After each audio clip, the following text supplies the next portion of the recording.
A lot of the language, the dialogue, and even the models on scaling don't come from the global south. And they don't come from the experience of researchers. They come from the private sector and from organizations that are trying to grow and scale for different purposes. We're learning about scalability. It's a project that we're undertaking at the IDRC to look at the experience that think tanks and other grantees are achieving in terms of what we're calling impact at scale, to kind of build a framework for how we can think about scaling. And to do that, we looked at the experience of IDRC's Southern innovators. And it's really exciting for us because that's quite unique. Impact at scale is a very helpful term. It helps us to move beyond vague or undefined concepts of impact.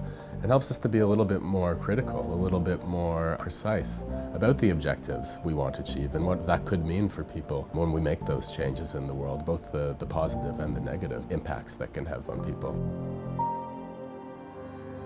One of the things we've learned is about policy influence, and how policy influence is a pathway to creating impact at a very particular scale. And we think very hard about the scales we're trying to reach when we try to influence policies. We pick the jurisdictions that policy will have precedence over. We pick the quality of change that we want to try to influence a government to make. There's a really fertile ground for learning about the science of scaling impact. It's about the scaling of scientific research results, and that happens through things like policy influence when a think tank develops credible and rigorous evidence for influencing a policy change. But it's also about creating a science of how we go about that process.